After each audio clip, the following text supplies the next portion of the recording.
نحمده ونصلي على رسوله الكريم اما بعد فاعوذ بالله من الشيطان الرجيم بسم الله الرحمن الرحيم كل من عليها فان ويبقى وجه ربك ذو الجلال والإكرام صدق الله العظيم وقال النبي صلى الله عليه وسلم اذكروا محاسن موتاكم صدق رسوله النبي الأمي الكريم.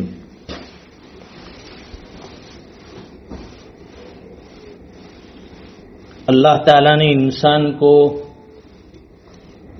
جو قیمتی زندگی عطا فرمائی، یہ بہت ہی قیمتی اور بہت ہی مفید زندگی ہے. ایک ایمان والے کی زندگی اللہ اور اس کے رسول کے حکموں کے مطابق گزرتی ہے تو وہ کامیاب ہے، اور اگر اللہ اور اس کے رسول کے حکم کے خلاف ہم زندگی گزاریں گے تو یہ زندگی ہماری گویا کہ دنیا بھی خسارے میں اور آخرت بھی خسارے میں. جب بھی انسان دنیا میں آتا ہے اللہ تعالیٰ اس کا رزق بھی لکھ دیتے ہیں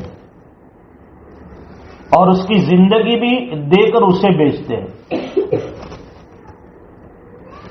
وہ پیدا کہاں ہوگا، اس کی شادی کہاں ہوگی، اس کی اولاد کتنی ہوگی، وہ دنیا میں کیسی زندگی گزارے گا، اور پھر موت اسے کس سرزمین پر آئے گی، یہ ساری چیز اللہ تعالیٰ انسان کے لیے پہلے سے طے فرما دیتے ہیں. ہم آئے تھے اللہ کے حکم سے اور جائیں گے اللہ کے حکم پر. انسان دنیا میں نہ اپنی مرضی سے آیا ہے نہ اپنی مرضی سے جائے گا. آنا بھی اللہ کے حکم سے، جانا بھی اللہ کے حکم سے. جب ہمارا آنا اور جانا اللہ کے حکم کے اوپر ہوگا تو پھر درمیان کی جو زندگی ہے وہ بھی اللہ کے حکم کے مطابق ہو جائے تو سمجھ لیجئے کہ کامیابی ہمارا مقدر ہے. ہم کہتے تو ہیں کہ بھئی اللہ نے ہمیں دنیا میں بھیجا ہے، اور یہ بھی کہتے ہیں کہ جب اللہ کی طرف سے بلاوا آئے گا چلے جائیں گے، لیکن درمیانی زندگی میں ہم غفلت میں آ جاتے ہیں، نفس اور شیطان کی مان کر چلتے ہیں. شریعت کے مطابق زندگی گزارنے میں ہماری کوتاہی رہتی ہے. اس لیے اللہ نے قرآن کریم کی اس آیت میں کیا فرمایا؟ کل من علیہا فان. دنیا کی ہر چیز کو فنا ہونا ہے، ہر چیز کو مٹنا ہے، ہر چیز کو ختم ہونا ہے. ساری چیزیں فنا ہو جائے گی، ختم ہو جائے گی، مٹ جائے گی. وَيَبْقَى وَجْهُ رَبِّكَ ذُو الْجَلَالِ وَالْإِكْرَامِ. اور باقی رہنے والی ذات تیرے اللہ کی ہے. اللہ ازل سے ہے اور ابد تک رہیں گے، یعنی ہمیشہ سے ہے اور ہمیشہ رہیں گے. ہم لوگ عارضی طور پر آئے ہیں اور زندگی گزار کا وقت ختم ہو جائے گا تو دنیا سے چلے جائیں گے. جانے والا دنیا سے ہمیں یہ سبق دے کر جاتا ہے کہ میں تو دنیا میں آیا تھا، میں نے نیک اعمال کر لیے، میں نے اللہ کو راضی کر لیا، اب میں دنیا سے جا رہا ہوں اللہ کے حکم کے مطابق زندگی گزار کر. جیسی زندگی میں نے گزاری تھی، شریعت والی، نمازوں والی، دینداری والی، اخلاق والی، ایسی زندگی تمہیں بھی گزارنا ہے. جب ہمارا اپنا عزیز، کوئی رشتہ دار، کوئی قریبی، اس کا انتقال ہوتا ہے تو دل میں بڑا صدمہ ہوتا ہے، بڑا غم ہوتا ہے، اور ظاہر ہے ہونا بھی چاہیے. لیکن پھر اللہ تعالیٰ اس پر صبر کرنے پر بہت زیادہ اجر سے نوازتے ہیں، بہت زیادہ نیکیوں سے نوازتے ہیں. ہمارے پاس دو راستے ہوتے ہیں، صبر کرے اور اللہ کی طرف متوجہ ہو جائے. صبر کرے اور اپنے مرحوم کے لیے دعائے مغفرت کرتے رہے۔ جب کوئی ہمارا عزیز رشتہ دار اور اپنا گھر کا کوئی فرد انتقال کر جائے تو اب ہم اس کے لیے کیا کر سکتے ہیں؟ اس کا نام اعمال بند ہو گیا، وہ نیکی کا رجسٹر تھا یا جو گناہوں کا رجسٹر، وہ سب بند۔ اب نیکیاں اسے کیسے پہنچے گی؟ تو اس کو نیکیاں اس طرح سے پہنچے گی کہ یا تو اس نے دنیا میں کوئی ایسا نیک عمل کیا، صدقے جاریہ والا عمل کیا، جیسے مسجد بنوا دی، مدرسہ بنوا دیا، کنواں کھدوا دیا، اسپتال بنوا دیا، پانی کا انتظام کر دیا، مسافر خانہ تعمیر کر دیا۔ یہ سب نیکیوں کے کام ہیں، اور یہ جب تک رہیں گے اس وقت تک مرحوم کو اس کا ثواب ملتا رہے گا۔ دوسرا ایک طریقہ ہے کہ بھائی اس کے لیے ایصال ثواب کرتے رہے۔ ایصال ثواب میں یہ ساری چیزیں بھی داخل ہے، قرآن کریم پڑھ کر بخش دیا، ہم نے نفلی روزے رکھ کر اس کا ثواب پہنچایا، نفلی نمازیں پڑھ کر اس کا ثواب پہنچایا، تسبیحات پڑھ کر اس کا ثواب پہنچایا۔ یہ سب جو ہے نیک اعمال ہے، اس کی نیکیاں ہم اپنے مرحومین کو پہنچا سکتے۔ دوسرا طریقہ ہے دعائے مغفرت، کہ ان کے لیے ہمیشہ ہر نماز کے بعد جب بھی ہاتھ اٹھائے دعائے مغفرت کرے۔ اے اللہ ہمارے مرحوم کی مغفرت فرما، ہمارے مرحومہ کی مغفرت فرما، جو بھی ہو گھر میں انتقال کر گئے ہمارے رشتہ دار، ان کے لیے دعائے مغفرت کرنی ہے۔ علماء نے لکھا ہے کہ جیسے کوئی آدمی قید خانے میں ہو، جیل میں ہو، تو جیل میں اسے کیسے راحت پہنچتی ہے؟ جیل میں اسے ہم کس طرح سے راحت پہنچا سکتے ہیں؟ اس کے دو طریقے ہیں۔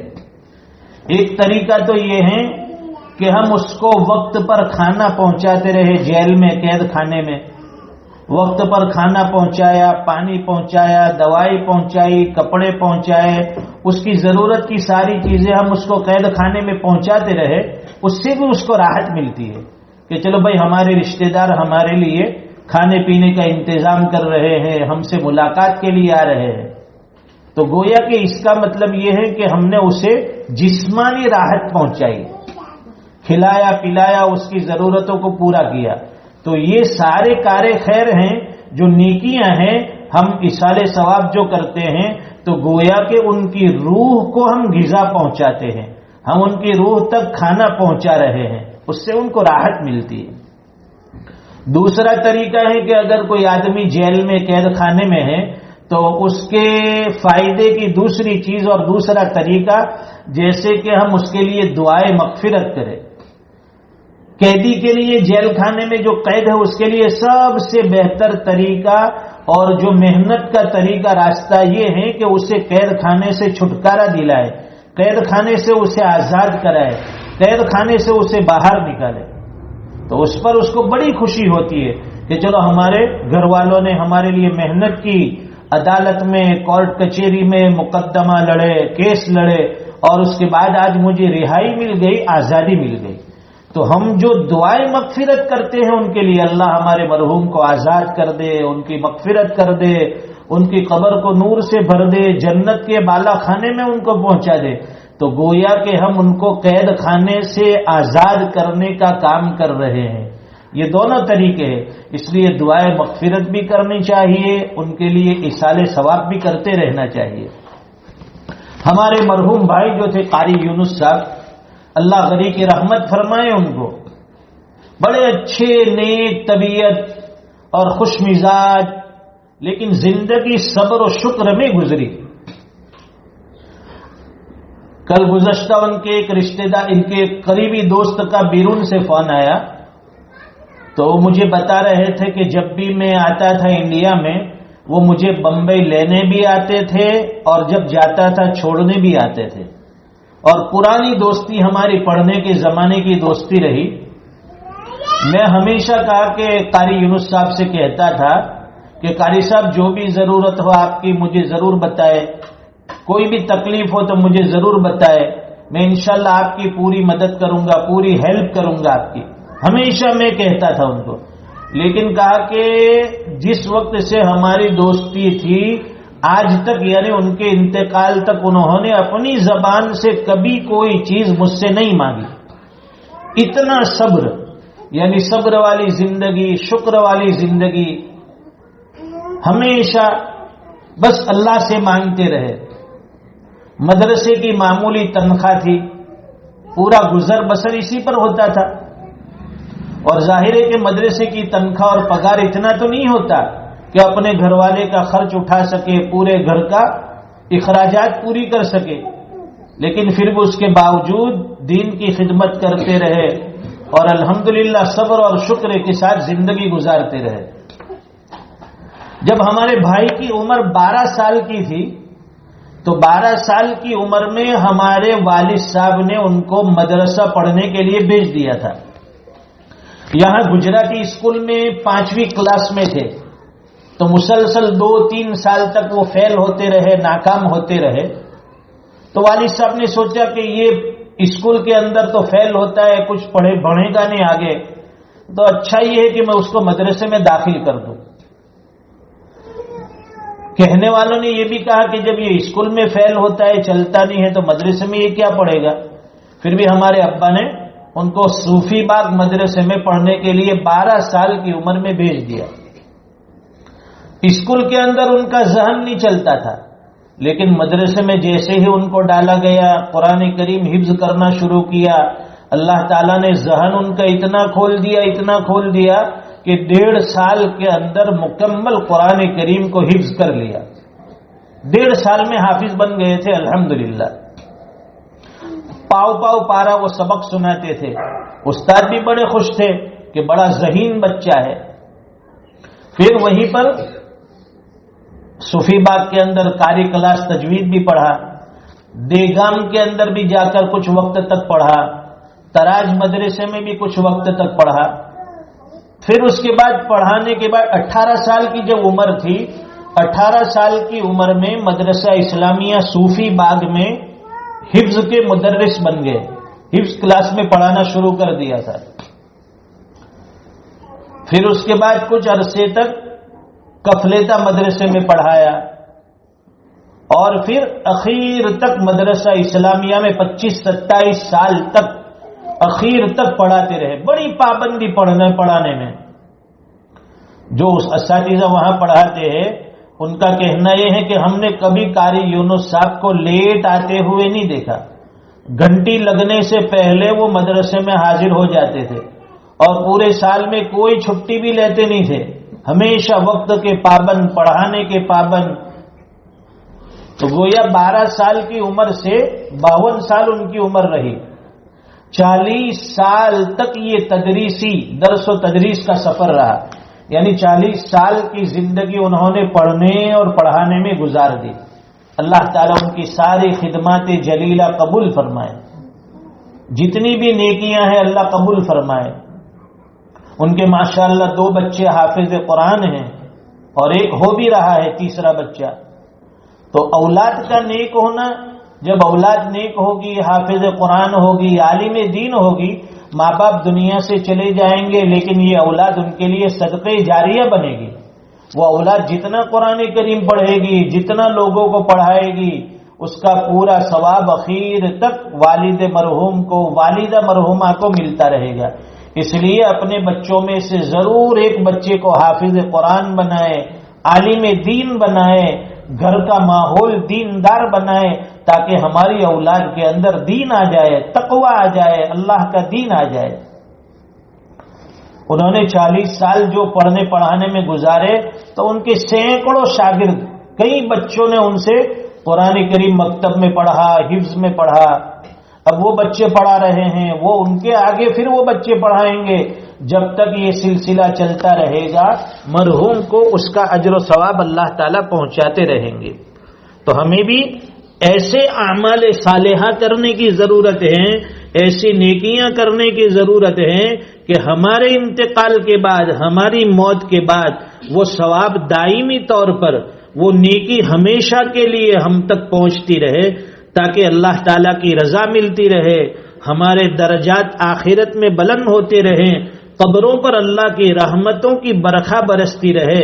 جب نیک اعمال بندہ کرتا ہے اور نیک اعمال کرتے کرتے دنیا سے جاتا ہے، تو فرشتے ان کی روح بڑی آسانی سے کھینچ لیتے ہیں۔ جیسے ہماری ماں بہنیں آٹے میں سے نمک، آٹے میں سے بال نکال دیتی ہے، اس طرح فرشتے اس کے جسم سے روح نکال دیتے ہیں۔ اور جب کوئی بندہ فاسق فاجر ہوتا ہے، گنہگار ہوتا ہے، تو فرشتے بڑی سختی کے ساتھ اس کی روح نکالتے ہیں، جیسے کہ کانٹے دار جھاڑی سے، کانٹے دار جھاڑیوں میں اگر کوئی باریک کپڑا ڈال دیا جائے پھر اس کو کھینچا جائے تو جیسے اس کا ایک ایک دھاگا، اس کا ایک ایک ریشہ جیسے وہ کانٹے کے اندر پھنس کر وہ جالی دار کانٹے سے نکلتا ہے، ایسی مرنے والے کو، مردے کو تکلیف ہوتی ہے، فرشتے اتنی سختی کے ساتھ اس کی روح نکالتے ہیں۔ تو ہمیں اپنے مرنے والوں کے لیے دعائے مغفرت کا اہتمام کرنا چاہیے، ایصال ثواب کرنا چاہیے، خود ان کی بھی آخرت بنانی چاہیے اور ہمیں اپنی بھی آخرت بنانی چاہیے۔ جو نبی کریم صلی اللہ علیہ وسلم کی حدیث شریف پڑھی کہ بھائی اذکروا محاسن موتاکم، تم اپنے مردوں کی اچھائی، ان کی نیکیاں، ان کی خوبیاں بیان کرو، اس لیے ہمیشہ اپنے مرنے والے کی اچھائی بیان کی جائے کہ بھائی وہ ایسے تھے ماشاءاللہ، ایسے تلاوت کرتے تھے، ایسے نمازیں پڑھتے تھے، ایسے ذکر کرتے تھے، ایسی دعائیں مانگتے تھے، ایسے خیرات کرتے تھے، یہ اچھائی ان کی بیان کی جائے۔ مرنے والے کی کبھی برائی بیان مت کرو، اس کے عیوب کو بیان نہ کرو، اس لیے بتایا کہ اگر غسل کے اندر بھی اگر ہم مردے کے اندر کوئی عیب دیکھے تو اس عیب کو بھی بیان نہ کیا جائے۔ اللہ کے رسول کا حکم ہے اپنے مردوں کی اچھائی، ان کی خوبیاں، ان کے کمالات کو بیان کیا جائے۔ ہماری زبان پر ہمیشہ اپنے مرنے والوں کے لیے اچھائی بیان کی جاتی ہے، لیکن ہمارا کیا حال ہے کہ ہم مرنے کے بعد اپنے مرحومین کے لیے بھی برائی کے کلمات سے یاد کرتے ہیں کہ فلاں مر گیا اور یہ کام کر گیا، فلاں دنیا سے چلا گیا لیکن فلاں کام کرتا تھا، فلاں برائی کے کام کرتا تھا، فلاں گناہ کے کام کرتا تھا۔ اس سے شریعت نے ہمیں روکا ہے کہ کبھی بھی اپنے مردے کی، اپنے مرنے والوں کی برائی بیان نہ کرو۔ یہ مختصر سی زندگی اللہ نے ہمیں دے کر بھیجا ہے، آج وہ چلے گئے، کبھی ہماری بھی باری آئے گی، آج ان کا اعلان ہوا، کبھی ہمارا اعلان ہو جائے گا، آج وہ اپنے اہل و عیال بیوی بچوں کو چھوڑ کر چلے گئے، کبھی ہمیں بھی اپنے بیوی بچوں کو، اپنے گھر کو چھوڑ کر جانا ہے، کوئی ہمیشہ کے لیے آیا نہیں ہے، سب کو یہاں سے ایک دن جانا ہے، اور جانے کے بعد ہم اپنی آخرت کی طرف روانہ ہو جائیں گے، پیچھے رہنے والے اپنی زندگی کے اندر مصروف ہو جائیں گے۔ اس لیے ہر انسان دنیا سے جانے سے پہلے اپنی آخرت کی تیاری خود کرے، خود فکر کرے، اور ہمیشہ کے لیے اپنے مرحومین کے لیے دعائے مغفرت کرتے رہے۔ اپنے ماں باپ ہو، اپنے بھائی بہن ہو، اپنے دادا دادی، نانا نانی، جتنے بھی رشتہ دار ہیں، روزانہ اگر زیادہ نہ ہو سکے تو 3 مرتبہ قل هو اللہ احد سورہ اخلاص پڑھ کر ایصال ثواب کرے، ان کے لیے دعائے مغفرت کرے، آسان طریقہ ہے۔ اور کچھ نہ کچھ صدقات اور خیرات بھی کرتے رہے کہ بھائی ہمارے مرحومین کی طرف سے یہ صدقات خیرات ہیں، تاکہ ان کی نیکی بھی ان تک پہنچتی رہے۔ اللہ تعالیٰ کہی سنی باتوں پر ہمیں عمل کی توفیق عطا فرمائے، ہمیں اپنی آخرت کی تیاری کرنے والا بنائے۔ بھائی مرحوم دنیا سے رخصت ہو گئے، پردہ فرما گئے، اللہ تعالیٰ ان کو غریق رحمت فرمائے، ان کی قبر پر کروڑوں رحمتیں اللہ تعالیٰ نازل فرمائے، اعلیٰ علیین میں بہترین جگہ عطا فرمائے، جوار رحمت میں اللہ تعالیٰ جگہ عطا فرمائے، جنت الفردوس میں اللہ تعالیٰ اعلیٰ اور بالا مقامات سے نوازے، ان کے پسماندگان کو، پیچھے رہنے والوں کو، بچوں کو اللہ تعالیٰ صبر جمیل اور اجر جزیل عطا فرمائے، ہمت حوصلہ عطا فرمائے۔ پیچھے رہنے والے گھر میں ان کے بچے ہوتے ہیں، ان کی اہلیہ ہوتی ہے، ان کے والدین ہوتے ہیں، بھائی ہوتے ہیں، بہنیں ہوتی ہے، جتنے بھی رشتہ دار ہیں سب کو صدمہ پہنچتا ہے، غم ہوتا ہے، لیکن سوائے صبر کے ہم کچھ نہیں کر سکتے۔ جو اللہ کے اختیار میں تھا وہ ہو گیا، ہمیں اللہ کے فیصلے پر راضی رہنا ہے، اور جب بندہ اللہ کے فیصلے پر راضی ہوتا ہے اللہ تعالیٰ ان بندوں کو بڑا پسند فرماتے ہیں اور ان کے مرحومین کی بخشش فرما دیتے ہیں۔ اللہ تعالیٰ بھی ہمیں صبر والی زندگی دے، ہمت اور حوصلہ عطا فرمائے، اور اللہ تعالیٰ پیچھے رہنے والے گھر والوں کی بہترین کفالت فرمائے، ان کے لیے بہترین انتظام فرمائے، ان کی اولاد کو اللہ تعالیٰ نیک صالح بنائے، باصلاحیت بنائے، ان کی قسمت کو اللہ تعالیٰ چمکا دے، دنیا میں اللہ تعالیٰ بہتر سے بہتر زندگی گھر والوں کو نصیب فرمائے، آمین۔ وآخر دعوانا ان الحمدللہ رب العالمین۔ مختصر دعا کر لیتے، درود شریف پڑھے۔ اللهم صل على سيدنا ومولانا محمد وعلى آل سيدنا ومولانا محمد صلاة تنجينا بها من جميع الأحوال والآفات وتقضي لنا بها جميع الحاجات وتطهرنا بها من جميع السيئات وترفعنا بها عندك أعلى الدرجات وتبلغنا بها أقصى الغايات من جميع الخيرات في الحياة وبعد الممات إنك على كل شيء قدير۔ ربنا آتنا في الدنيا حسنة وفي الآخرة حسنة وقنا عذاب النار۔ اللهم اغفره وارحمه وسكنه في الجنة، اللهم اغفره مغفرة تامة وارحمه رحمة عامة، اللهم اغفر له وارحمه وعافه واعف عنه واكرم نزله ووسع مدخله واغسله بالماء والثلج والبرد ونقه من الخطايا كما ينقى الثوب الأبيض من الدنس، وابدله دارا خيرا من داره وزوجا خيرا من زوجه وأهلا خيرا من أهله وادخله الجنة وأعذه من عذاب القبر وعذاب النار۔ پیارے اللہ ہم سب کے گناہوں کو معاف فرما، ہم سب کی خطاؤں سے درگزر فرما، ہماری لغزشوں کو معاف فرما۔ پیارے اللہ ہم پر رحم اور کرم فرما، ہماری بخشش فرما، ہماری مغفرت فرما۔ اے اللہ ہمارے مرحوم بھائی قاری یونس صاحب کی مغفرت فرما، کروٹ کروٹ انہیں چین سکون عطا فرما، ان کی قبر پر کروڑوں رحمتیں نازل فرما، اعلیٰ علیین میں بہترین جگہ عطا فرما۔ اے اللہ انہوں نے پوری زندگی قرآن کریم کی خدمت کی، قرآن کریم کو پڑھتے رہے، پڑھاتے رہیں اور پوری پابندی کے ساتھ قرآن کریم کی خدمت کرتے رہے۔ پیارے اللہ ان کی ان خدمات جلیلہ کو قبول فرما لیجئے، آخرت میں ان کے لیے نجات کا ذریعہ بنا دیجئے۔ اے اللہ آپ ان سے راضی ہو جائیے، اے اللہ آپ ان سے راضی ہو جائیے، ان کا اکرام فرما دیجئے، جنت میں اعلیٰ مقامات سے نواز دیجئے۔ اے اللہ ان کی روح کو سکون عطا فرما، ان کی روح کو اطمینان عطا فرما، دنیا کی پریشانیوں سے تنگ آ کر وہ آخرت کی طرف روانہ ہو گئے۔ اے اللہ آپ کی بارگاہ میں پہنچ گئے ہیں، آپ کے دربار میں حاضر ہو گئے ہیں، آپ کے بلاوے پر لبیک کہتے ہوئے اس دفانی دنیا کو چھوڑ گئے۔ اے اللہ اے اللہ اے اللہ ان کے جانے سے گھر والوں کو جو صدمہ ہے، پیارے اللہ ان کو ہمت عطا فرما، اہل و عیال اور بچوں کو، گھر والوں کو اے اللہ جو صدمہ پہنچا ہے، جو غم پہنچا ہے، انہیں صبر اور ہمت عطا فرما، حوصلہ عطا فرما۔ اے اللہ ان کو اجر عظیم سے مالا مال فرما، اپنے مرحومین کے لیے اے اللہ نیکی کرنے والا، صدقات خیرات کرنے والا، اے اللہ ان کے لیے ایصال ثواب کرنے کی ہم سب کو توفیق عطا فرما۔ جس طرح انہوں نے اچھی نیکی والی زندگی گزاری، ہمیں بھی ان کے نقش قدم پر نیکیوں والی زندگی گزارنے کی توفیق عطا فرما، ہمارے گھرانے کو آباد فرما۔ جتنے لوگ آتے رہیں، خبر گیری کے لیے آتے رہیں، اے اللہ جب جنازہ حاضر تھا، میت حاضر تھی، اس وقت آتے رہیں، دلاسا دیتے رہے، حوصلہ دیتے رہے۔ اے اللہ ان سب کو جزائے خیر عطا فرما۔ جن جن لوگوں نے اے اللہ ہمارے مرحوم بھائی کے گھر والوں کو کھلایا پلایا، اتنے دنوں تک ان پر جو احسانات کیے، ان کو بھی دنیا آخرت میں اس کا بہترین بدلہ عطا فرما۔ جن لوگوں نے جس لائن سے گھر والوں کو راحت پہنچائی ہے، اے اللہ آپ بھی ان کو راحت پہنچا دیجئے۔ جس طرح انہوں نے ان کو تسلی دی اور انہوں نے ہمت دلائی، پیارے اللہ ان کو بھی بہترین ہمت عطا فرما، ان کو بھی راحت عطا فرما۔ اے اللہ ہمارے حال پر رحم فرما، ہماری پریشانیوں کو دور فرما۔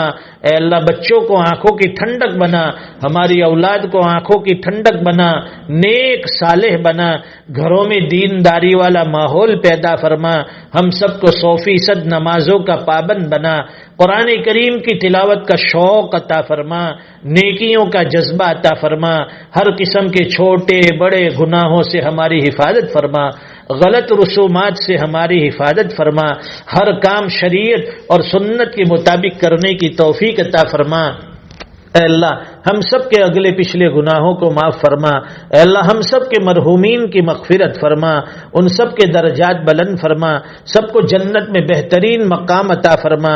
اے اللہ ہمیں بھی موت کے آنے سے پہلے موت کی پوری تیاری، پوری فکر نصیب فرما، کل میں ایمان والی موت عطا فرما، زندگی بھی آسان عطا فرما، موت بھی آسان عطا فرما، زندگی آپ کی رضا والی عطا فرما، موت بھی آپ کی رضامندی والی عطا فرما۔ پیارے اللہ جو بات کہی گئی سنی گئی اس پر ہم سب کو عمل کی توفیق عطا فرما، ہماری نیتوں کو درست فرما، اخلاص عطا فرما، ریاکاری سے، دکھلاوے سے، حسد سے، بغض سے، کینے سے اے اللہ ہم سب کی پوری حفاظت فرما، ہماری زبانوں کی حفاظت فرما، ہماری نگاہوں کی حفاظت فرما۔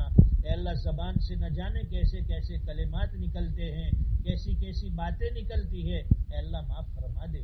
آنکھوں سے نہ جانے ہم کیسے کیسے گناہ کرتے ہیں دن بھر میں، اے اللہ معافی دے دے۔